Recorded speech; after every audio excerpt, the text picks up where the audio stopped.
ఎక్కువ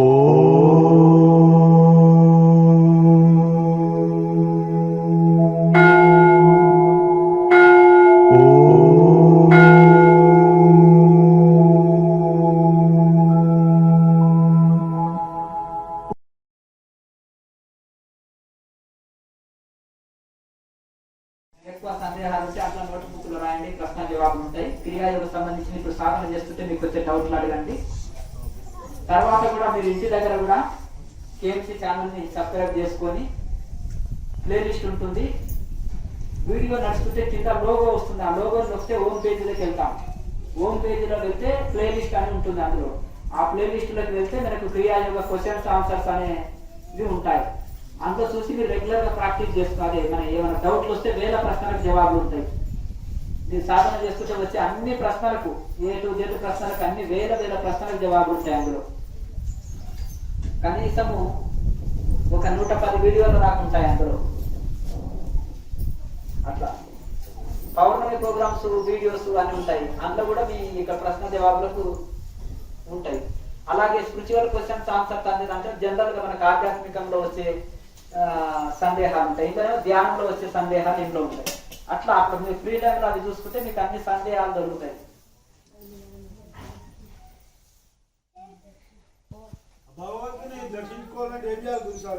సాధన చేయాలి. ఇప్పుడు నేర్చుకున్నారు కదా, దీన్ని చేయాలి. సాధన చేస్తే రెగ్యులర్ గా ఉద్యోగం రావాలంటే ఏం చేయాలి? స్కూల్కి వెళ్ళాలి, తర్వాత పై చదువులకు కాలేజీకి వెళ్ళాలి, తర్వాత యూనివర్సిటీకి వెళ్ళాలి. చదివి మొత్తం చదువు పూర్తి చేసుకొని పట్టాభద్రుడు అయితే మీ చదువుని బట్టి మీ ర్యాంకుని బట్టి మీకు ఏం ఉద్యోగం ఇవ్వాలనేది అందులో మీరు ఎందులో పాస్ అయితే ఆ ఉద్యోగం వస్తుంది. అట్లా అలాగే మోక్షం కావాలంటే ఏం చేయాలి? ఋషులు చేసిన ధ్యానం చేయాలి. అది కూడా యోగంతో కూడిన ధ్యానం అయి ఉండాలి. ఋషులకు తినుటకు తిండి లేదు, కట్టుటకు బట్టలు లేవు, ఉండుటకు ఇల్లు లేదు. అడవిలో ఎంత కష్టంగా ఉంటుంది. మనకి ఏది తక్కువ ఉంటుంది? సిటీలో అన్ని సకల సౌకర్యాలు. ఇప్పుడు చూడు, ఇంకా డబ్బున్నవాడు రోడ్లోనే పెట్టుకుంటాడు, అన్ని పనులు చేసి పెడుతుంది. అవునా కదా? ఓ హెలికాప్టర్ కూడా పెట్టుకోవచ్చు, నిమిషాల్లో ఎగిరిపోవచ్చు ఎక్కడికంటే. ఇప్పుడు వెహికల్స్ అయినా చూడు, నిమిషాల్లో పనులు. ఇప్పుడు అయిపోవాలంటే అయిపోవాలి పని. ఫోన్ ద్వారానే సగం పనులు జరిగిపోతాయి. పూర్వకాలంలో పెళ్లికి ఇంటికి తిరిగి పత్రికలు ఇవ్వాలి, నానా రకాల ఫంక్షన్ చేయాలంటే. ఇప్పుడు ఏముంది? ఫోన్ ద్వారానే సగం పనులు అయిపోతాయి. ఓ పిచ్చి ప్రధానమంత్రి ఉన్నాడు, వాడు మెంటల్ కాదు, మనకేదో ఆన్లైన్ లో చెల్లించాలంట. అంటే ఈ బిల్లులు డిజిటల్ ఇండియా అయిందా కాలేదా? అన్ని ఆన్లైన్ లోనే కొడుతున్నాం. కరెంట్ బిల్లు, వాటర్ బిల్లు, ఎవరంటే ఫోన్ పే లేదా గూగుల్ పే లేదా పంపి ఇచ్చేసి ఉంటున్నాడు. మొదలు అవగాహన లేక ఏం చేస్తాము? దూషిస్తాం. అర్థం డిజిటల్ ఇండియా చేస్తా అంటే ఏమన్నారు? తిట్టని మనిషి లేడు. ఎవరో బుద్ధిమంతులు ఒక 10% కావచ్చు, 90% ఆయనని దూషించారు. ఇప్పుడు ఏమైంది? ఈజీ అయింది. బ్యాంకులకు ఎవరైనా పోతున్నారా? ఏటీఎం కార్డు ఎవరైనా వాడుతున్నారా? క్రెడిట్ కార్డు అతి తక్కువ మంది వాడతారు. సామాన్యుడు ఏటీఎం కార్డుతో అవసరం లేదు. ఒక్కొక్క దగ్గర అయితే 2 కిలోమీటర్లు లైన్ ఉండేది ఏటీఎం కార్డు దగ్గర. ఇప్పుడు ఉందా? అంటే ఎన్ని మెరుగైనాయి అన్ని సౌకర్యాల గురించి చెప్తున్నాం. ఫోన్ ద్వారానే అన్ని పనులు అయిపోతున్నాయి. ఇప్పుడు అన్ని పనులు అవుతున్నాయి. ఇంకొక 20 years పోతే అందరు చదువుకున్న వాళ్ళే అవుతారు. మొత్తం మారిపోతుంది. మరి ఇన్ని సౌకర్యాలు ఉన్నాయి కదా, మరి సమయం ఆదా అయినట్టే కదా, సేవ్ అయినట్టే కదా, చాలా పనులు. మరి దీన్ని సాధనకు వినియోగించుకోవాలి. ఇంకొక గంట సేపట్ల ప్రాణం పోతుంది. అయ్యా నాకు ఈ రోజంతా బిజీ ఉన్నాను సార్, నేను రానని యమధర్మరాజుతో చెప్తే వింటాడా? చెప్పండి, వినాడు కదా ఆయన. ఫోన్ చేసి వస్తానండి, అరే మా ఆవిడ ప్లేట్ లో పెట్టింది అంటే అది లేదు నాకు కుదరదు అంటాడు. అంతేనా కదా? నేను రెడీ అయ్యి వస్తానండి, ఇంట్లో చెప్పి వస్తానండి అంటే కూడా కుదరదు. బయట పోయినైనా బయటనే, ఇంట్లో ఉన్నాయన ఇంట్లోనే, చెప్పడానికి లేదు ఎప్పుడో ఏ వేళలో. కనుక మరి బిజీ ఉన్నానని ఇది వాయిదా వేయడం ఎందుకు? రెడీ అయి ఉండాలి. మనం ఎప్పుడు దేహం వదలడానికి కూడా సిద్ధం అయి ఉండాలి. ఋషులు అట్లే ఉంటారు అన్నమాట. ఋషులు మరణాన్ని పండుగ చేసుకుంటారు. బ్రహ్మంగారు పండుగ చేసుకోలేదా? నాయన పలానా రోజు జీవితం అది అవుతుంది పండుగ చేసుకుని పుట్టినరోజు పండుగ చేసుకుంటాం కదా, నాకు అబ్బాయి ఉంది అంతేనా కదా? నలుగురు అబ్బాయిల తర్వాత ఒకటే అమ్మాయి అండి మాకు అంతేనా కదా, ఆడపిల్ల లేక బాధపడ్డాను అంటారు కదా, పండుగ చేసుకుంటారు కదా, బర్త్డే ఇప్పుడు చేసుకోరా చేసుకుంటారు కదా. అట్లాగే ఈ యొక్క మనం ఋషులు ఏం చేస్తారంటే మరణం కోసం అంతా ఎదురు చూస్తారు. అట్లా కనుక మనము అంటే ఎప్పుడైనా ఎప్పుడు వెళ్ళడానికి కూడా సంసిద్ధమై ఉంటారు మనం. అట్లా మనం అట్లా సంసిద్ధమై ఉండాలి ఎప్పుడు వెళ్ళడానికైనా కానీ. కనుక సమయం తీర్చలేదు దొరకట్లేదు అనకుండా మనం ఉదయం సాయంత్రాలు కాలకృత్యాలకు టైం ఇస్తున్నాం. దినచర్య అంతర్ పెట్టింది. దినచర్యలో ఏ టైంలో ఫోన్ చేయడము, పడుకోవడము, స్నానం చేయడం, ఉదయం లేవగానే కాలకృత్యాలు తీర్చుకోవడం కానీ మనకు ఒక దినచర్య కదండి. ఆఫీస్కి వెళ్ళడం ఈ దినచర్యలో భాగంగా ఇది కూడా మనకు సాధన కూడా ఉదయం సాయంత్రాలు ఒక్కొక్క గంట, ఉదయం ఒక గంట, సాయంత్రం ఒక గంట దినచర్యగా మారిపోవాలి. ఎంటీ స్టమక్ తోటి సాధన చేయాలి. మలమూత్రాల అవసరాలు ఆపి బిగపట్టి చేస్తే రోగం వస్తుంది. వెంటనే ఖాళీ పొట్టతోటి ప్రాణాయామం సుఖంగా సాగుతుంది. ఒకసారి వెళ్ళొచ్చిన మనకు ఇంకా క్లీన్. కొంతమందికి మలబద్ధకం ఉన్నోళ్ళు మహాముద్ర ఒక 5 సెట్లు వేయండి, వెంటనే బాత్రూమ్కి వెళ్ళిరా అంటుంది. ఎందుకంటే ఉదయం వాళ్ళకు వెంటనే లేవగానే ఇబ్బంది ఉంటుంది కదా. వెళ్ళిరా ఒకసారి బాత్రూమ్ వెళ్ళొస్తే మళ్ళీ అయిపోయి ఇంకా కూర్చొని మళ్ళీ గంట సేపు సాధన చేసుకో. ఏ సమస్యలు ఉండవు, 360 రోగాలు ఉండవు, మనశ్శాంతి, మోక్ష సాధన. ఋషులకు మరి ఏమి ఉండవు అడుగులో. వాళ్ళ ఆరోగ్యంగా శాంతిగా ఎట్లా జీవించగలుగుతారు, వాళ్ళకి ఆ యోగం ఉంది. గాంధీజీ 21 రోజులు ఎట్లా ఆహార దీక్ష చేసేవాడు ఏ సమస్య వచ్చినా. ఆయన క్రియాయోగి కనుక కేసరి ముద్రలో ఉండేవాడు, ఉండి సాధన చేసుకునేవాడు, ధ్యానం చేసుకునేవాడు కనుక. అలాగే ఇప్పుడు మరి వాళ్ళకు మినరల్ వాటర్, మేము మినరల్ వాటర్ తప్ప వేరే వాటర్ తాగమండి. మరి ఎక్కడ దొరుకుతుంది అడవిలో మినరల్? జంతువులన్నీ మినరల్ వాటర్ తాగుతున్నాయా? చూడండి, సిటీల్లో అంటే అన్ని బోర్ వేస్తే మంచి వాటర్ రావు. మీకు తెలియదే అన్ని, ఎందుకంటే పక్కన మోరీలు ఉంటాయి, ఇవి అవి డ్రైనేజీలు ఉంటాయి కనుక అదే వచ్చేస్తాయి. పట్టణాలలో శుద్ధంగా ఉంటాయి, మంచి బోర్ వేస్తే ఆ బోర్ నీళ్ళు చాలు. ఇక్కడ మన ఆశ్రమంలో బోర్ వాటర్ ఫిల్టర్ వాటర్ లాగా ఉంటాయి. ఫిల్టర్ చేసింది మంచిదే కానీ మినరల్స్ మంచిది కాదు.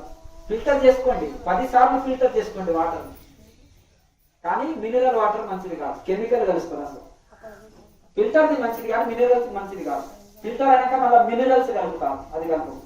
దానికంటే పూర్వకాలంలో పేషెంట్ కు గోరువెచ్చని నీళ్ళు తాపండి, వేడి చేసి తాపండి అంటే అందులో ఏమైనా క్రిములు ఉన్నా చనిపోతాయి. వడగట్టడం వలన వెళ్ళిపోయి మంచి శుద్ధం అవుతాయి. అంటే అది కూడా ఫిల్టర్ అవుతాయి. నీళ్లు బాయిల్ చేస్తే, వేడి చేస్తే ఫిల్టర్ అయిపోతాయి ఆటోమేటిక్గా. అట్లా మనం ఏం చేస్తున్నాము, చల్ల నీళ్లు ఫ్రిడ్జ్ వాటర్ మాత్రం చల్ల అయితే ఇలా లాగిపోతుంటాయి, అవి ఫ్రిడ్జ్ వాటర్ తాగుతాం. ఇక ఒళ్ళు కాలిపోయేటట్టు నీళ్లు స్నానం చేస్తాం, అవునా కదా? Reverse gear. మనం గోరువెచ్చని నీళ్ళేమో తాగాలి, చల్ల నీళ్ళేమో స్నానం చేయాలి, అవునా కదా? అట్లా కాకుండా అట్లా మనం అట్లా ఇది గోరువెచ్చని నీళ్లు తాగండి, చల్ల నీళ్ళతో స్నానం చేయాలి. అలాగే ఇప్పుడు మనం ఏ సౌకర్యాలు లేకున్నా ఋషులు అంత ఆరోగ్యంగా ఉన్నారని, ఎందుకంటే ఇదే వాళ్ళు ప్రకృతి సహజంగా జీవిస్తారు. ఏమి స్వామి ఎప్పుడన్నా ఇట్లా అనుకోకుండా వస్తే, ఏమి స్వామి అందరికీ ఖర్జూరాలే ఇస్తావు నువ్వు అంటే, నేచర్ ఫుడ్ నేను లడ్లో మిఠాయిలో మీకు మంచిగా అనుకో, అందరూ అవే చేస్తారు అంతేనా కదా? అది వారం ఉంటే పాడవుతాయి, ఇది సంవత్సరం 2 ఉన్నా పాడవు. అది కూడా మీరు పిల్లలకి ఇచ్చేది చాక్లెట్లు కాదు, జంతు కొవ్వులతోటి తయారు చేయబడుతుంది ఆ చాక్లెట్లు. మీరు కొన్ని కోడ్స్ ఉంటాయి చాక్లెట్ల మీద కానీ, కొన్ని కంపెనీల మీద కానీ కొన్ని కోడ్ నెంబర్ ఉంటుంది. దాన్ని మీరు గూగుల్లో సెర్చ్ చేయండి. అంటే దీంట్లో ఏమేమి ఫార్ములా ఇంట్లో ఏమేమి కలిసిందని. అందులో ఏం చేస్తారంటే లేతల దూడ మాంసము, పంది కొవ్వు మాంసము, ఇంకా ఇవి కలిసి అంటే మరి శాకాహారంగా ఉన్నోళ్ళు మరి ఇవి ఇష్టపడతారా? ఇవన్నీ ఇవి కలిసినవన్నీ అందులో వచ్చేస్తుంది మనకు. మరి శాకాహారులైన వాళ్ళు ఏం చేయాలి అంటే, మామూలుగా కూడా చాక్లెట్ల బదులుగా పండు ఖర్జూర ఎంత రుచిగా ఉంటుంది. ఆమ్లా క్యాండీ అని అంటారు. ఉసిరికాయని ఆమ్లా క్యాండీ అని దొరుకుతాయి ఇప్పుడు ఆయుర్వేద దాంట్లో. అవి ఉసిరికాయలని మన మిశ్రీ మిశ్రీలో ఊరబెడతారు పచ్చడి దాకా. తినుటకి ఎంత రుచి, గ్యాస్ ట్రబుల్ ఉండదు, పొట్ట క్లీన్ చేస్తుంది. చిన్న పిల్లలకి చాక్లెట్ల బదులు అదే అభ్యాసం చేయాలి. వివేకానంద స్వామి అంటారు, మేము కోటీశ్వరులం అంటే రైస్ తింటే మాకు సేమ్ చాలా ఇన్సల్ట్ ఉంటుంది, స్వీట్లతో పెంచుతాం మా పిల్లల్ని, స్వీట్లు తిని పెంచుతామని చేస్తారు సంపన్నులు. వివేకానంద స్వామి చెప్పిన మాట. దానికంటే కూడా చౌకగా పెట్టి 7 రోడ్ల మీద మొరమరాలు తింటే మంచిది ఆరోగ్యం అని అంటాడు ఆయన. అర్థమైంది కదా. లేనిపోయి చిన్నప్పుడే రోగాలు తెచ్చుకుంటారు. అట్లా ఊరికి ఆ స్వీట్స్ ఇది అది ఎక్కువ తినొద్దని ఆయన ఇచ్చిన సలహా ఆ కాలంలోనే. అంటే ఆ కాలంలోనే సంపన్నులు ఈ భోజనం ఇట్లా ఏర్పాటు చేసేది అంటారు.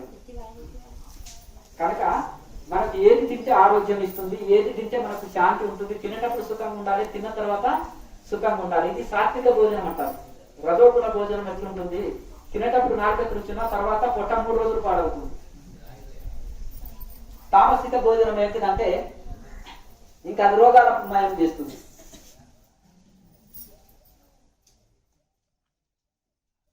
అంటే కుళ్ళిపోయినది, అందులో శక్తిహీనమైనవి, సారహీనమైనవి, పాడైనవి ఇవి తీసుకుంటుంటారు. మంచి విటమిన్స్ ఉండాలి, శక్తినిచ్చేది ఉండాలి, త్వరగా జీర్ణం కావాలి, చౌకగా దొరకాలి, శాకాహారము శుద్ధాహారం ఇవి తీసుకోవడానికి మనం ప్రయత్నం చేయాలి. మీకు ఏమైనా సందేహాలు ఉంటే అడగండి.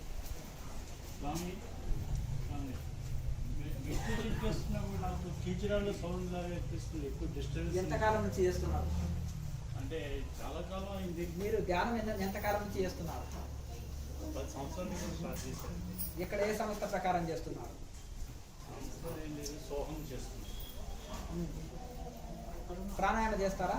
ప్రాణాయామం చేస్తాను. ఎంతకాలం నుంచి చేస్తున్నారు ప్రాణాయామం? 10 సంవత్సరాల క్రితం స్టార్ట్ చేశాను. అంటే మీరు ప్రాణాయామం చేసే ధ్యానం చేస్తారా? ప్రాణాయామం చేసి ధ్యానం చేస్తాను. మంచిది, ఏం పర్వాలేదు, మంచి అనుభూతి. అంటే ఆ డిస్టర్బెన్స్ ఎక్కువ ఏం కాదు, డిస్టర్బెన్స్ ఎందుకు అవుతుందయ్యా? అర్థమైంది కదా. దాని మీదే దృష్టి పెట్టు. అర్థమైంది కదా. చక్కగా ఏదైతే సౌండ్ వస్తుందో దాని మీదే దృష్టి పెట్టి ధ్యానం చేసుకోండి. కీచురాలు సౌండ్లో కీచురాలు ఉంటుంది. మనం పొలంలో అట్లా వెళ్తున్నప్పుడు సౌండ్స్ వస్తాయి. దాని మీదే దృష్టి పెట్టి ధ్యానం చేయండి. అది శబ్దం లయం అయిపోతుంది. ఆ శబ్దాన్ని మీరు లయం చేయగలిగితే చక్కటి ధ్యానంలోకి వెళ్ళినట్టు. ఆ శబ్దాన్ని లయం చేయలేని స్థితిలో ఉంటే ఇంకా ధ్యానంలోకి మీరు డీప్కి వెళ్తలేరని అర్థం. అర్థమైంది కదా. ఏదైనా శబ్దం వస్తుంది అనుకో, దాని మీద కాన్సల్టేషన్ చేసి ధ్యానిస్తే ఆ శబ్దం లయం అయిపోవాలి. అప్పుడు మీరు డీప్ ధ్యానంలోకి వెళ్ళిపోయినట్టు. అర్థమైంది కదా.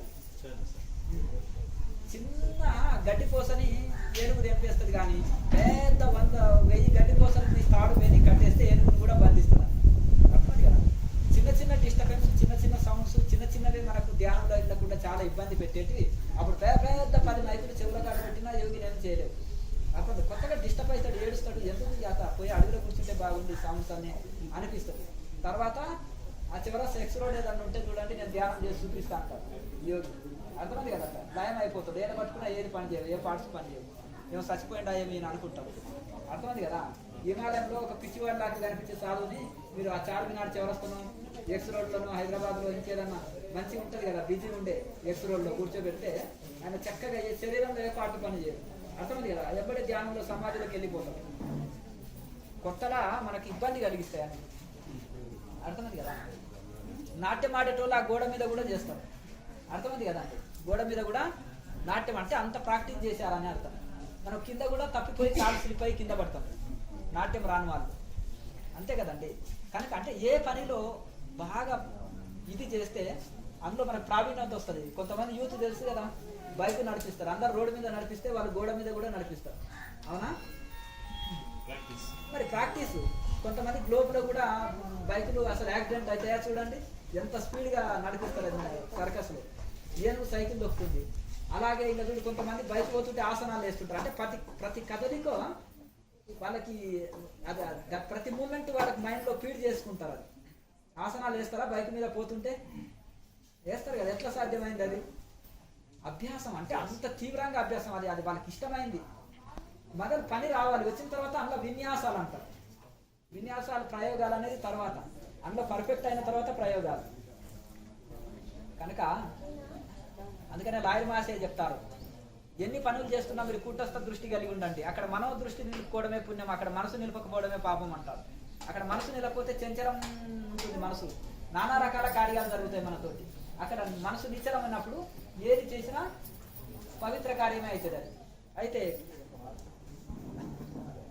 ఒక నాట్యకత్య పల్లెంలో కాళ్ళు పెట్టి నిలబడి కలశం పెట్టుకొని కలశం మీద జ్యోతి పెట్టుకొని నానా భంగిమలతోటి నాట్యం చేస్తున్నప్పటికీ కూడా ఆమె దృష్టి అంతా ఎక్కడ ఉంటుంది? కలశం మీద జ్యోతి మీద ఉంటుంది. ఆ జ్యోతి కింద పడకుండా బ్యాలెన్స్ గా నాట్యం చేస్తుంది. ఇది ఎందుకు అక్కడ బయట ఈ విధంగా చేశారంటే యోగి కూడా సమస్త పనులు చేస్తున్నా తన కూటస్థం జ్యోతి మీద దృష్టి పెట్టుకొని ఉండాలి. అది ఎట్లా సాధ్యమంటే చేయగా చేయగా సాధ్యమవుతుంది. అభ్యాసం కూసువిద్య, అభ్యాసం బాగా చేయగా అసాధ్యమవుతుంది. ఇంకా మీకు ఏమైనా సందేహాలు ఉంటే అడగండి. అన్నిటికంటే యోగ సాధన short cut all in one లాగా క్రియాయోగా అని చెప్తున్నారు. ఇప్పుడు వేరే 6 ముద్రలు మొత్తము క్రియాయోగా అవుతుంది. అసలు ఓన్లీ 6 ముద్రలే ఉంటాయి మొత్తం అంతా పరిపూర్ణంగా క్రియాయోగా నేర్చుకోవడానికి. అంటే ఇది రెగ్యులర్ గా మీరు కంటిన్యూగా ఈ 6 ముద్రల్ని పూర్తి చేయడం 1 జన్మ పట్టవచ్చు, 2 జన్మలు పట్టవచ్చు, ఒక 3 సంవత్సరాల్లో పూర్తి చేయొచ్చు. అది మీ ఓపిక మీద మీ దాని ఉంటుంది. ఒక ఆయన పిహెచ్డి పట్టాభద్రుడు కావడానికి లైఫ్ లాంగ్ పట్టవచ్చు.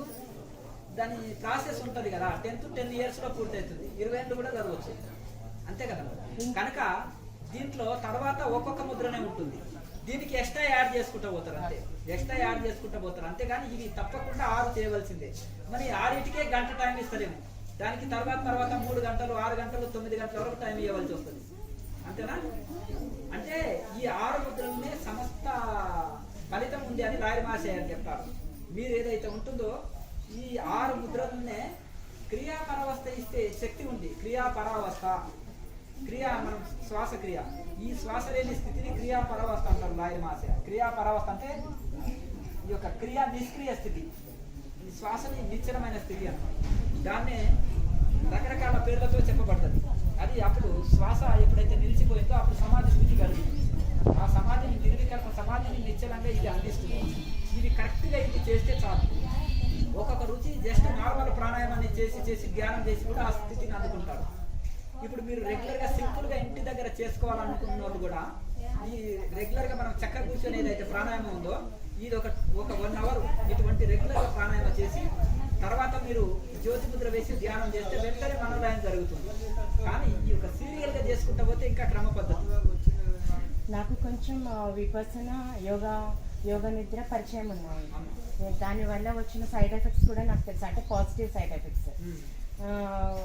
ఇంకొకటి ఏంటి అంటే ఇంకొక డౌట్ ఏంటి అంటే ఎన్నో లక్షల జన్మలు ఎత్తుంటాం మనం ఈ పాటికి కూడా, కానీ ఇంకా ఏదో కోరిక తీరనిది, ఇంకా ఏదో సాటిస్ఫాక్షన్ కలగలేదు.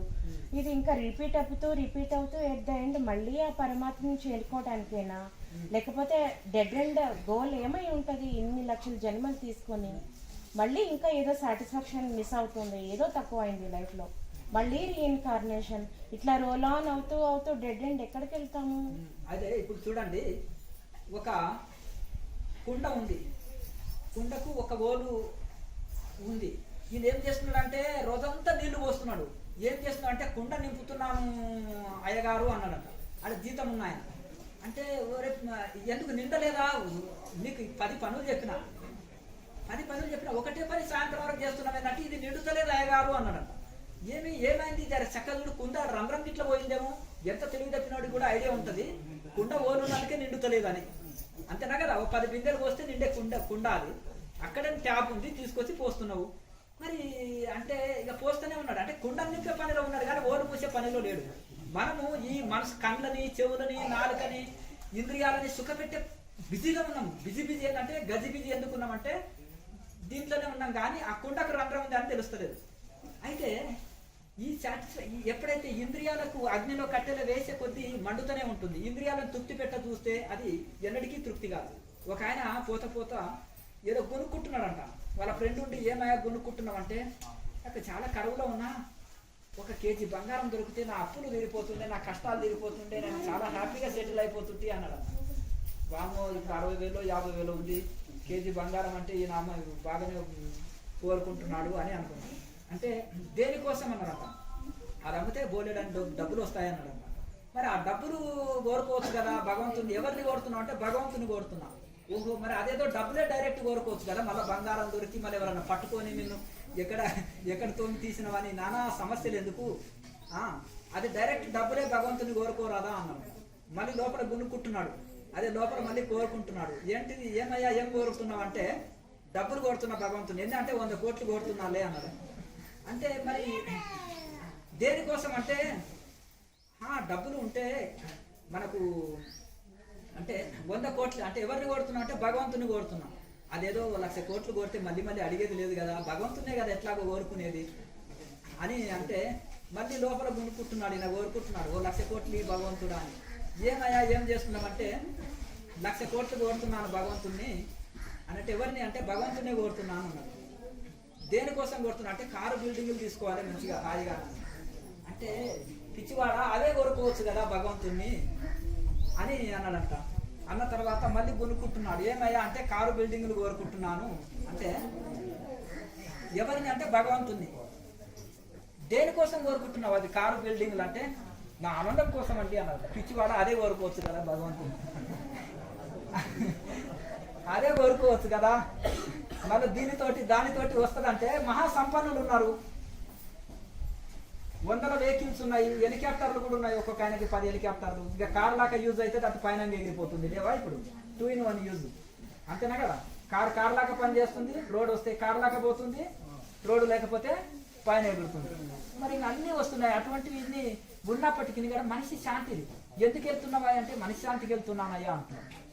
దేనికోసమైనా మనశ్శాంతి అంటున్నాడు. మరి అది అశాంతస్య కుత సుఖం భగవద్గీత చెప్తుంది. అశాంతి కలిగిన వాడికి సుఖం ఎక్కడిది? మరి ఇక్కడే సుఖం లేదు, పైలోకాల్లో ఎట్లా సుఖం ఉంటుంది? ఇంకొకటి మనము జన్మ ఎందుకు వచ్చిందండి, మళ్ళీ ఈ పుట్టడము చావడము కష్టాలు దుఃఖాలు అని చాలా మంది అంటారు కూర్చొని. అయితే సుఖాలు దుఃఖాలు ఇవన్నీ ఎందుకు అంటారు అంటే ఇప్పుడు జన్మ ముందు ఈ చెట్టు ముందా విత్తనం ముందా అన్నట్టు ఇవన్నీ ఉంటాయి. ఈ జన్మ ఎందుకు రావాలి, మళ్ళీ మరణం ఎందుకు పోవాలి, కష్టాలు ఎందుకు, ఇవన్నీ అనుకుంటాం. సరే ఏదో జన్మలో మనకు ఏదో కర్మ చేత జన్మ వచ్చింది, జన్మ చేత ఇవి అనుభవిస్తున్నాం అనుకో. అయితే మనము ఏదో వీధిలో వెళ్తుంటే మలం దొక్కినాము, వాసన వస్తుంది. అది ఏ వీధిలో కూర్చున్నాము, ఎవరు తిన్నారు, ఏం తిని జీర్ణించుకున్నాడు, అసలు నేను ఎందుకు దొక్కాలి, ఆ వీధిలో రోడ్ల మీద ఎందుకు బాత్రూమ్ లేవా వాళ్ళకు, చిన్నపిల్లోడు తెలియక రోడ్డు మీద కూర్చున్నాడు.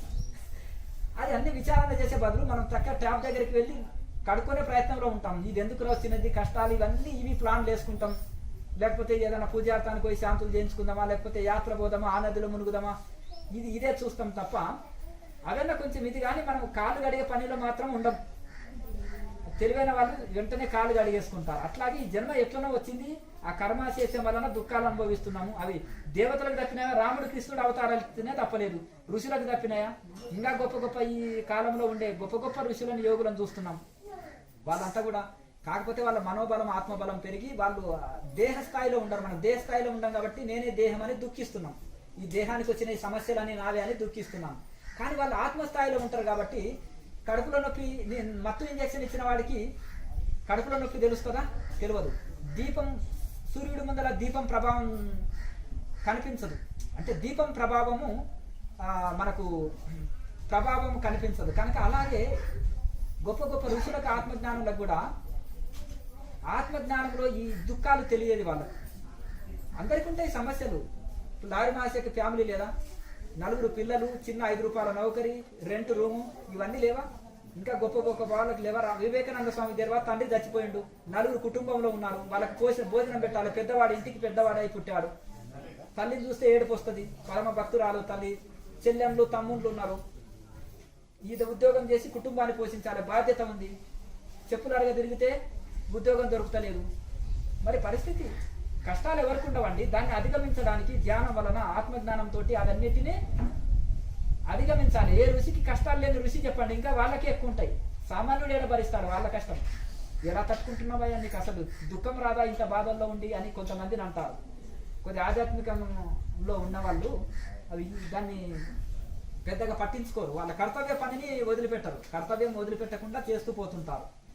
కనుక అయితే ఎప్పుడు వచ్చింది ఈ జన్మ, ఎందుకు దుఃఖాలు రావాలి అనే బదులు అది తొందరగా ఇప్పుడు మలంని వెంటనే కడిగేసినట్టు దీన్ని ఈ జన్మ లేకుండా చేసుకోవడానికి సాధన చేయాలి. దానికోసమే క్రియాయోగం వచ్చింది. ఆరోగ్యం లేదా క్రియాయోగం చేయండి, మనశ్శాంతి లేదా క్రియాయోగం చేయండి, మోక్షం కావాలన్నా క్రియాయోగ ధ్యానం, క్రియాయోగ మెడిటేషన్ చేయండి. ఇప్పుడు మేఘాలు ఉన్నాయి, అది ఎక్కడెక్కడో వర్షం కురిసిన తర్వాతనే అది కొండలు, వాగులు, వంకలు, నదులు వెళ్ళే సముద్రంలో కలుస్తుంది. ఓ నది నది ఎక్కడ వెళ్తున్నామంటే బిజీ బిజీ పలకదు ఉరకదు పోయి నది సముద్రంలో కలిగిన దాకా ఇక రాత్రి పగలు పారుతూనే ఉంటుంది వడివడిగా. గోదావరి కానీ గంగా యమున సరస్వతి గోదావరి బిజీ బిజీగా పారుతూనే ఉంటాయి. సముద్రంలో పోయిన దాకా ఆగనే ఆగవు. ఎక్కడ ఆగుతుందా నది? ఆగకుండా పోతూనే ఉంటుంది. పోయి మళ్ళీ సముద్రంలో పోయి కలిసి తన స్వస్థానమైన సముద్రంలో కలిసినాక సముద్రంలో లయమైపోయి సముద్రంగా పిలువబడుతుంది. అప్పుడు పాడవవు. నది అయినా ఒక దగ్గర నిలిచిపోతే కుళ్ళిపోతుంటుంది, నీళ్లు ఇదే చెడిపోతాయి. అలాగే పారుతూ పారుతూ ఉంటుంది. సముద్రంలో చేరినాక నీళ్లు చెడిపోవు. ఇంకొకటి నది అని పిలువబడదు. గంగా యమున సరస్వతి అని పిలువబడుతుందా? రూపం కోల్పోతుంది, గుణం కోల్పోతుంది, రుచి కోల్పోతుంది, ఆకారాన్ని కోల్పోతుంది. అప్పుడే సముద్రంగా మారిపోతుంది. ఇప్పుడు జీవాత్మ పరమాత్మలో కలిసి పరమాత్మాకారంగా మారిపోతుంది. నేను జీవుని, నాకు ఒక శరీరం ఉంది, నాకు ఫ్యామిలీ ఉంది అనేది అతనికి అవన్నీ దాటుకొని పోతాడు ఆ పరిధిలన్నీ. అప్పుడే పూర్ణ శాంతి. నదికి ఎప్పుడు శాంతి అయ్యి అంటే సముద్రంలో కలిసినప్పుడే. జీవాత్మని పరమాత్మలో ఐక్యం చేసినప్పుడే అప్పుడే పూర్ణ శాంతి. సరే, ఎట్లా అట్లా మనం జన్మ తీసుకున్నాం. అయితే కొన్ని మేఘాలు వర్షం కురుస్తుంటాయి. మేఘాలు కొన్ని తెలివైనవి. ఇప్పుడు ఎండాకాలంలో బాగా నీళ్ళు ఏం చేస్తాయి? ఆవిరైతాయి, మేఘాలుగా మారుతాయి. మేఘాలు ఏం చేస్తాయి? వర్షంగా వస్తాయి కదా. ఆ తెలివైన మేఘాలు ఏం చేస్తాయంటే, కొన్ని తెలివి తప్పిన మేఘాలు ఏంటంటే గాలికి ఈడవబడి గాలి ద్వారా కొట్టుకొని పోయి అడవుల్లో ఎక్కడో కొండల్లో గుట్టల్లో కురిసి మళ్ళా అవి అక్కడ కురిసినాక అవి అన్ని